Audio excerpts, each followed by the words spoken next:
Yes, hamjambo tena kwenu nyote wandugu wapendwa, watazamaji na wasikilizaji wa Kwetu TV.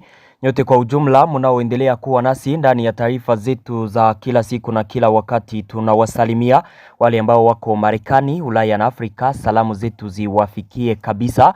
Na tunawatakia tena jioni njema ya leo mardi le 16 Desembre 2025, na tunawakaribisha kwa mara nyingine ndani ya habari zetu za jioni ya leo.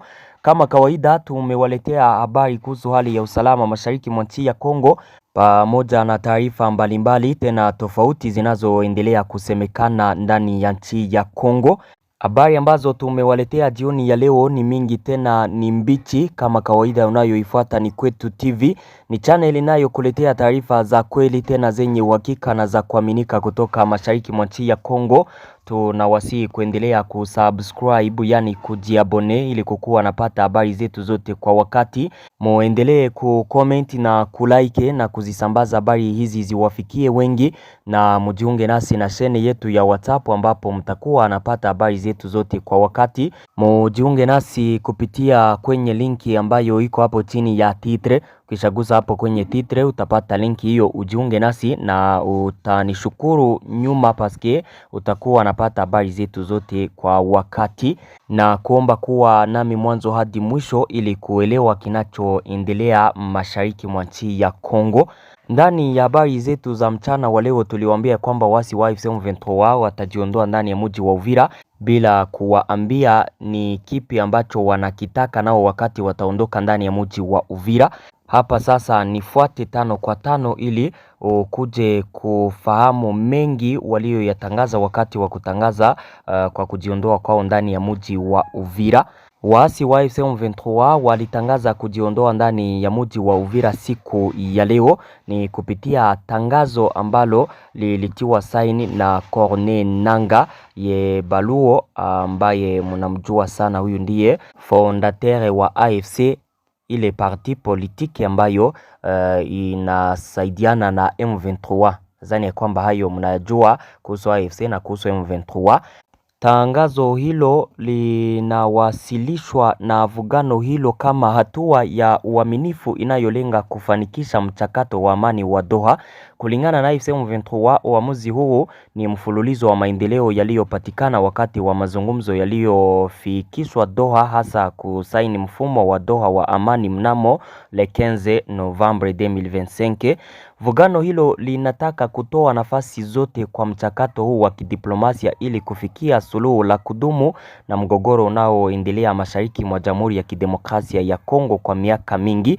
Kujiondoa kwa Uvira kunasemekana kumefanywa kwa ombi la usuluhishi wa Marekani. Kulingana na taarifa hiyo, ikirejelea uzoefu wa awali, vugano la waasi linasema inaogopa kuwa kujiondoa huku kunaweza kutumiwa kupata tena maeneo yaliyotelekezwa na kulenga raia wanaoshutumiwa kuwapenda. Kufuatia wasiwasi huu, sasa AFC M23 inawaomba mahakiki wa mchakato wa amani kuanzisha mfumo maalum wa usimamizi wa Uvira. Inatetea hasa kuondolewa kwa silaha jiji hilo, ulinzi wa raia na miundombinu, pamoja na ufuatiliaji mzuri wa kusitishwa kwa mapigano kwa kupeleka kikosi kisichoegemea upande wowote. Katika taarifa yake, AFC M23 pia inashughulikia swala la makundi ya silaha yanayompinga serikali ya Kongo au Burundi ambayo bado yanafanya kazi nchini Kongo.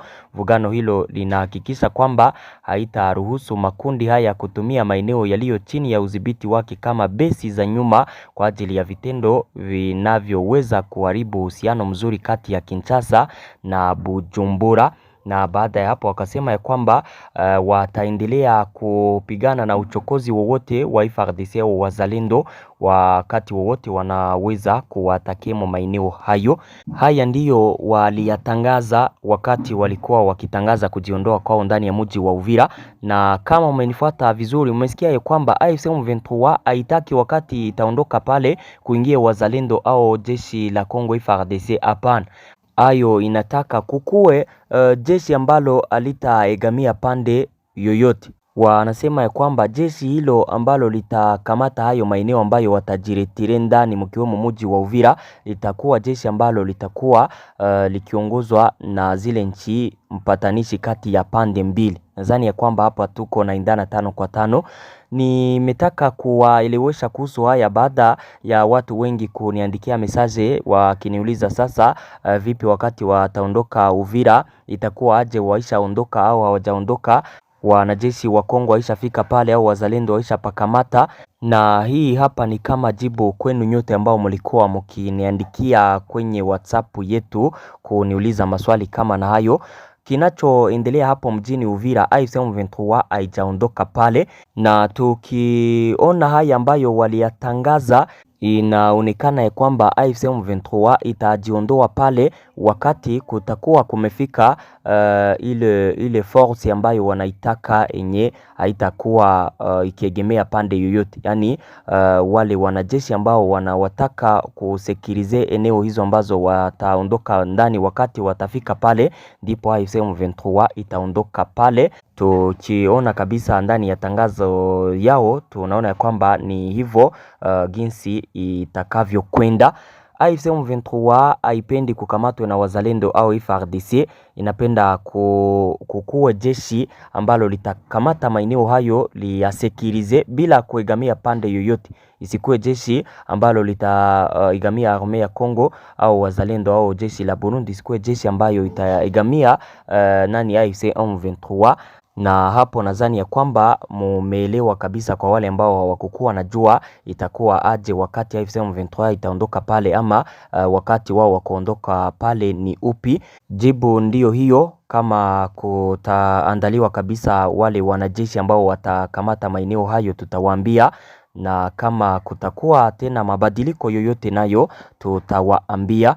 Munakumbuka ya kwamba ndani ya habari zetu za mchana wa leo tuliwaambia kuhusu maandamano ambayo yalifanyika ndani ya mji wa Uvira, na video tuliziwapa wale ambao wako nasi kushene yetu ya WhatsApp wakati waandamanaji walikuwa wakiunga mkono AFC M23.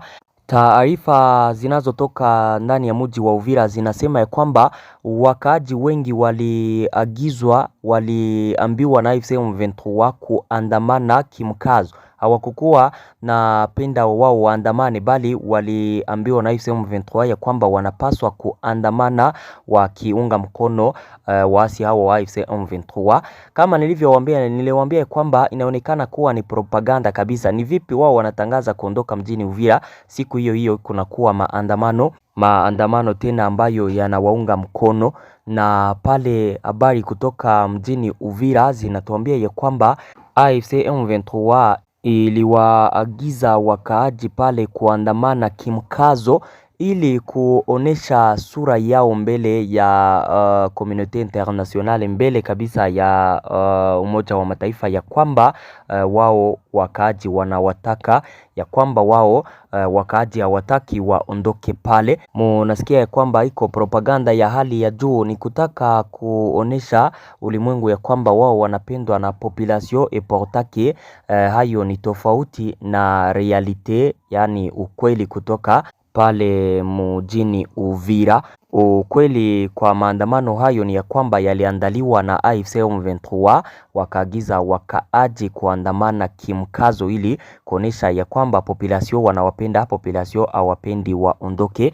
Ni taarifa kutoka huko ambazo zinasema hayo. Tuendelee na taarifa zetu, tuwapeleke ndani ya teritware ya Fizi ambapo maisha yanaendelea kukua magumu sana baada ya wasi wa AFC M23 kukamata mji wa Uvira na kuacha population wengi kukimbia maeneo yao. Wakaaji wengi kutoka maeneo ya Haut Plateau d'Uvira na Uvira na kwengine walikuwa wakikimbilia mu teritware ya Fizi wakati AFC M23 ilikamata mji wa Uvira, na baada ya hapo hali iliendelea kukua ya usalama mu teritware ya Fizi baada ya kuona kwamba AFC M23 inapenda endelee kuavance na kukamata maeneo tofauti mu teritware ya Fizi. Wakaaji walikuwa wakiendelea kukimbia maeneo yao wakielekea huko Kalemi. Kuanzia siku ya jana sasa bei ilipanda kwa wakaaji ambao wako na kimbia kutoka ndani ya mji wa Baraka kufika Misisi walikuwa wakilipa 50,000 francs congolais. Kwa sasa wako na ombwa 200,000 francs congolais ili kufika ndani ya Misisi. Mnasikia kwamba wakaaji huko maisha iko na wakuia hatari sana kutokana na hali ya usalama ambayo ilikuwa ikizorota, na kwa sababu AFC M23 ilitangaza kuondoka ndani ya maeneo hayo, huenda maisha tena yatarejea kuwa ya kawaida wakati wataondoka maeneo hayo. Na wakati waasi wa AFC M23 walikamataka mji wa Uvira, unajua ya kwamba wengi walikuwa wamebabaika ya kwamba AFC M23 tayari itafika Tanganyika na kufika ndani ya mji wa Kalemi, ile ndio chef-lieu ya Tanganyika. Kutokana na hayo population walikuwa waisha babaika sana. Gouverneur wa Tanganyika aliwaambia raia ya kwamba wasiogope kabisa, waasi wa AFC M23 watafikaka Kalemi na hawatakanyangaka kabisa mu territoire ya Tanganyika. Aliahidi wakaji ya kwamba FARDC armée ya Congo mu Tanganyika itatumikisha nguvu zote, watapigana kabisa, na wana matumaini ya kwamba AFC M23 haitasonga mbele na kufika ndani ya territoire ya Tanganyika. Yule gouverneur aliambia population kutulia na kukua na matumaini na armée ya Congo, wasiogope. Armée ya Congo itafanya kazi, itawazuia wasi hao wa AFC M23 hawatafikaka Kalemi na hata hawatakanyangaka na mguu wao mu territoire ya Tanganyika. Alitangaza hayo gouverneur wa province ya Tanganyika Chris Kitungwa. Tuendelee na taarifa zetu. Siku ya leo Emmanuel Shadari alikamatwa na akapelekwa kusikojulikana. Hayo yalitangazwa na naibu katibu mkuu wa chama cha wananchi cha ujenzi mpya na demokrasia PPRD, chama chake yule Emmanuel Ramazani Shadari. Kulingana na Ferdinand Kambere, mgombea huyo wa zamani wa urais wa 2010, alikamatwa nyumbani kwake yapata saa 10 asubuhi na kupelekwa mahali pasipojulikana. Alisema ya kwamba taarifa zilizokusanywa kutoka kwa mkewe na mwanawe kwa bahati mbaya zinadhibitisha kukamatwa kwake. Wanaume hawa walio nyuma ya kukamatwa huku lazima wawe walikuwa wanaume wenye silaha waliovaa sare za kijeshi. Familia wala kundi lake hawajui alikopelekwa. Alipendekeza huyu bwana Ferdinand Kambere, na upande wake mpinzani huyu anasema kwamba ni utekaji nyara. Alisema kwamba tunapozungumzia kuhusu saa 10 asubuhi tayari ni kinyume cha sheria, ndiyo maana tunazungumzia kuhusu utekaji nyara. Zaidi ya hayo, analaani kitendo hiki ambacho anakielezea kama ugaidi wa kisiasa. Kulingana naye, kukamatwa kwa Shadari hakuleti mshikamano wa kitaifa. PPRD pia inaendelea kulaani vitendo hivi vya ugaidi wa kisiasa, huku sote tukitafuta radhi. Ilikuwa siku moja kabla ya jana tu ambapo walikuwa nyumbani kwa mamlaka yetu ya maadili, rais wa zamani wa jamhuri. Unajua ni vitendo gani vilivyofanywa? Sijui kama hivi ndivyo tunavyopaswa kufikiria kuhusu mshikamano wa kitaifa na kuleta amani nchi. Alitangaza haya Ferdinand Kambere. Kukamatwa kwa Emmanuel Shadari kunakuja baada ya kusimamishwa kwa shughuli za PPRD kote Jamhuri ya Kidemokrasia ya Kongo na kutiwa hatiani kwa kiongozi wake Joseph Kabila na mahakama ya kijeshi kwa uhaini. Rais huyo wa zamani alistakiwa kwa ushirikiano na waasi wa AFC M23 ambao wanadhibiti sehemu kubwa mashariki mwa nchi ya Kongo. Hizo ndizo taarifa zilizotufikia kuhusu kukamatwa kwake Ramazani Shadari. Tuendelee na taarifa zetu. Ndani ya Walikale, wakaaji walikimbia vijiji vyao baada ya atake ya FDLR ku kijiji cha Tuonane, na watu wakakufa hapo na kijiji chochote kikachomwa moto. Busurungi, mji mkuu wa kundi la Waloa Luanda katika eneo la Walikale huko Kivu Kaskazini, unahifadhi kaya kadhaa zilizopoteza makazi kutoka vijiji vitano vilivyokimbia shambulio la FDLR Jumatatu asubuhi katika kijiji cha Tuonane ambacho kiliharibiwa kabisa. Kufuatia shambulio hili baya, vijiji vya bonde la afya Tuonane, Banyamwimbwa, Kifuruka na Kilambo vilibaki bila watu Jumatatu, wakaaji wake wakiwa wamekimbilia Busurungi kwa ajili ya usalama. Idadi kamili ya kaya zilizokimbia mapigano haya bado haijulikani, kwani hesabu bado haijafanywa. Watu hawa waliohamishwa hivi karibuni ni pamoja na zaidi ya kaya zingine 2000 kutoka Masisi na Kalehe huko Kivu Kusini ambazo bado zinasubiri msaada wa kibinadamu. Hali yao ya kibinadamu bado inatia wasiwasi. Baadhi ya watu hawa waliohamishwa makazi wanaishi na familia zinazowahifadhi, huku wengine wakiishi katika shule na makanisa bila njia yoyote ya kujikimu, wakiwa wameacha kila kitu nyuma. Wakaaji wa eneo hilo wanasema wanahofia ukatili wa FDLR, wakikumbuka mauaji ya Busurungi, Chambucha, Mianga na Malembe yaliyofanywa na wapiganaji hao wa Rwanda mwaka wa 2012.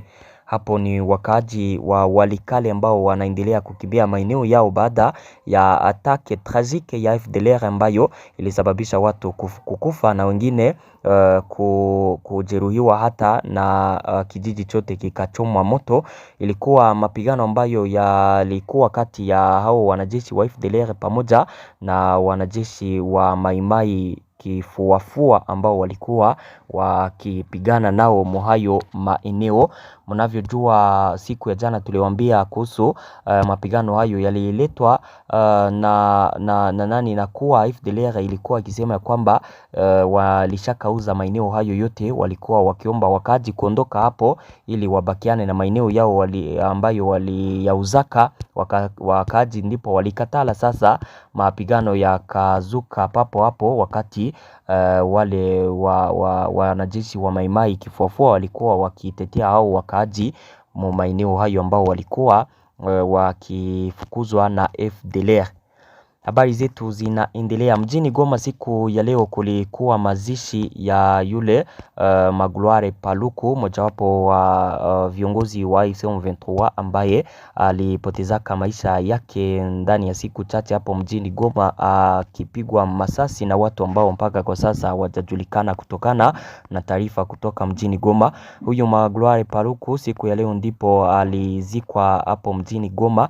Walifanya kumbukumbu yake ya mwisho ku Stade de l'Unité pale muvile de Goma, ndipo walikuja kufanya mazishi baada ya kutoka pale ku Stade de l'Unité. Magloire Paluku baada ya kifo chake M23 ilitangaza kwamba iko anafanya uchunguzi kuhusu kifo chake, itakuja kutangaza ni vipi alikufaka, ila mpaka kwa sasa hawajatangaza hayo. Tutawaambiaka wakati wowote M23 itatangazaka kuhusu kifo chake huyo Magloire Paluku. Habari zetu zinaendelea, tuwapeleke huko Lubumbashi Muho Katanga kwenye wakuluna wengi walikamatwa, wamoja wakaitika kuacha mambo kabisa ya ugaidi, wakikabiliwa na kuibuka tena kwa ujambazi wa mjini huko Lubumbashi ndani ya Katanga. Mamlaka za mkoa zimewasaka wasumbufu wanaojulikana kama kuluna ambao wametumwa kwa jeshi la kujenga taifa. Jumla ya kuluna sasa 53 walikamatwa Jumatatu huko ndani ya Lubumbashi le 15 Desembre, wakiwemo baadhi ya wahusika wa mapigano ya hivi karibuni ya magenge. Vijana kadhaa wa kujitolea pia waliamua kujitolea kwa jeshi la kujenga taifa. Kaimu gavana wa jimbo la Katanga Martin Kazembe aliwahakikishia hawa kuluna kwamba mpango huo unalenga kuwawezesha kujifunza ufundi. Aliwaambia ya kwamba mtakapomaliza mafunzo yenu mtarudi hapa kutusaidia kazi mbalimbali.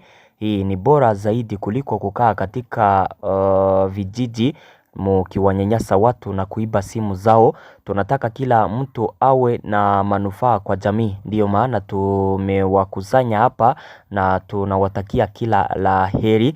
Msidhani kwamba mtaumizwa popote mtakapokwenda, tunawategemea na tutawabadilisha tukiondoa mawazo hasi kutoka akilini mwenu na kuwafanya muwe na manufaa kwa jamii na taifa zima la Kongo. Alisema hayo yule kaimu gavana wa jimbo la Katanga Martin Kazembe wakati alikuwa akiwaambia hao makuluna. Kwa hivyo wakuluna hawa na watu wa kujitolea wakiwemo wasichana 12 wamejiunga na kituo cha mafunzo na mafunzo ya Kaniama Kasese kwa ajili ya mafunzo ya kijeshi ambayo yatawafanya kuwa wajenzi wa taifa. Hapo ni ndani ya Lubumbashi kwenye wakati wa msako wa wakuluna wale marebele wa mjini waliokamatwa wote waliitika kuacha maisha yao ya ugenge kabisa, kuendelea kuacha raia hawana amani, kuwanyanyasa na kuwatesa. Wakaitika kuingia huko Kainama kupata mafunzo ili kuwa na jifanyia kazi za kawaida wakati ujao. Asante, hizo ndizo habari ambazo nilikuwa nimewaletea jioni ya leo, na washukuru sana kwa kuendelea kuwa nasi, na nawaomba kuendelea kusubscribe, yani kujiabone, ili kukuwa napata habari zetu zote kwa wakati. Merci beaucoup.